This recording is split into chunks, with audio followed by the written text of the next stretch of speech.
नमस्कार दोस्तों, top defence news की एक फ्रेश एपिसोड में आप सबको तहे दिल से स्वागत है। फ्रेंड्स, आज की इस टॉपिक में हम बात करेंगे न्यू डिफेंस डील के तहत दो जंग जारी हो रहा है, दो नया मोर्चा और खुल रहा है। क्या सच में वर्ल्ड वार 3 होने वाला है? दुनिया भर के लोगों के मन में यही आशंका है कि आने वाला दिन में वर्ल्ड वार 3 हो जाएगा। क्या ये शुरू होने वाला है? इसके बारे में आज हम बात करेंगे। जैसे हम बता देंगे रूस और यूक्रेन, जहाँ पर चाइना और ताइवान, वहीं पर दूसरे देश में भी चीज़ें हो रहा है। 2024 में कुछ चीज़ें हो रहा है जो आने वाला दिन के लिए, आने वाला महीना और आने वाला साल के लिए काफ़ी हद तक बुरा साबित हो सकता है। फ्रेंड्स, मैं आपको बता दूं, रूस की यूक्रेन से, इजराइल की हमास और यहाँ पर हिजबुल्लाह से जंग जारी है। चाइना की कोशिश है ताइवान पर कब्जा जमाने की। नाटो रूस के खिलाफ यहाँ पर अलग हथियार का जुटाने में लगा है। अमेरिका दुनिया की सभी स्ट्रेटेजिक संस्थानों पर, या यदि हम बात करेंगे संस्थानों पर, यहाँ पर अपने युद्धपोत और रॉकेट को यहाँ पर न्यू ग्रुह में तैनात कर रहा है। क्या ये तीसरे विश्व युद्ध के तरफ इशारा कर रहा है, या शुरुआत है, या शुरू हो चुका है? आपके मन में काफ़ी सारा जवाब सवाल है, वो सारे डिटेल आज की इस टॉपिक के ऊपर चर्चा करेंगे। पहले हम फ्रेंड्स इसको विस्तृत रूप से जानने की कोशिश करते हैं, आखिरकार ये माजरा क्या है। रूस के यूक्रेन के साथ जंग, चीन लगातार ताइवान के आस पास जंगी जहाज और यहाँ पर मैं बता दूं कि उकसावे वाले ड्रिल कर रहा है। अमेरिका दुनिया भर में अलग अलग जगहों पर नौसेना पलटी और मिसाइल तैनात कर रहा है। नाटो देश रूस के सीमा के पास न्यूक्लियर हथियार तैनात कर रहा है। क्या ये सारे लक्षण यह बता रहा है कि दुनिया में बहुत जल्द तीसरा विश्व युद्ध यानी कि थर्ड वर्ल्ड वार होने वाला है? आपके मन में क्या सवाल आ रहा है, जरूर कमेंट बॉक्स में मेंशन कीजिएगा। पहला शुरू करते हैं अमेरिका से। अमेरिका ने हाल ही यहाँ पर फिलीपींस में अपने सुपरसोनिक परमाणु मिसाइल को तैनात किया है। इसके अलावा यदि मैं बात करूँ, उसके कई कैरियर और उस हिसाब से स्ट्राइक ग्रुप और यहाँ पर एफवीएस रेडी ग्रुप के दुनिया की अलग अलग जगहों पर तैनात किया गया है। यदि मैं बात करूँ यहाँ पर यूपीएस थेरापेट्स और उस हिसाब से रूस बेल्ट कैरियर स्ट्राइक ग्रुप इस समय साउथ चाइना की सीमा पर तैनात किया गया है। जो इमेज आप देख रहे हैं अमेरिका की सेना की। और इस हिसाब से जो मैं बात करूँ, यूएस के तहत अमेरिका और एफवीआईएस ग्रुप जापान के यहाँ पर सस्पे और बंदरगाहों पर तैनात किया गया है। यूएस में तहत यहाँ पर जो मैं बता दूँ, रेनाल्डो और रिगत कैरियर स्ट्राइक ग्रुप फिलीपींस सागर में तैनात किया गया है। यहाँ पर बता दूँ सुपर एस हाइट्स में तहत आपकी एक पॉइंट के तहत मैं बता दूँ, और उस हिसाब से आइजनेल यहाँ पर अजरबैजान कैरियर और उस हिसाब से स्ट्राइक ग्रुप लाल सागर के पास तैनात किया गया है। गाजा में यहाँ पर प्यार और जो मैं बता दूँ प्यार और डेट चमटे को तैनात किया गया है। दक्षिण अमेरिका के पास यहाँ पर यूएसीएस जॉर्ज और बेंगस्टेन कैरियर स्ट्राइक ग्रुप को तैनात किया गया है, जबकि उसके 5 जगह जंगी जहाज को भी ग्रुप अमेरिका ने यहाँ पर तैनात किया है।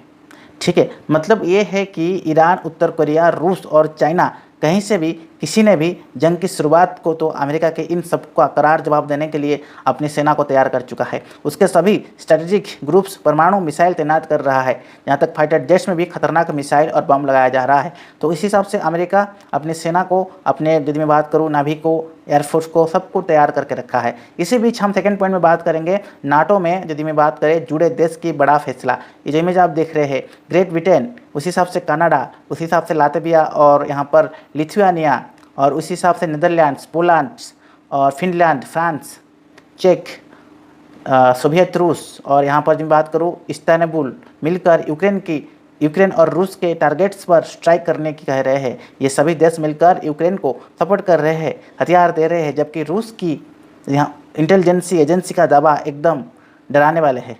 मैं बता दूं रूस के जो अपडेट आ रहा है, इंटेलिजेंसी एजेंसी का क्या दावा है, मैं आपको बता रहा हूं कि रूस की मुख्य इंटेलिजेंस एजेंसी ने यह पुख्ता किया है कि नाटो देश रूस के खिलाफ परमाणु हथियार का इस्तेमाल कर रहा है।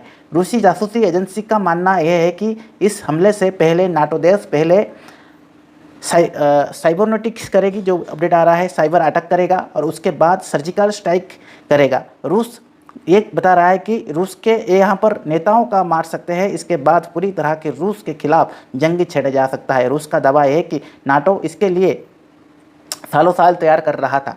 थर्ड आ रहा है चीन किसी भी समय पर कर सकता है ताइवान पर हमला।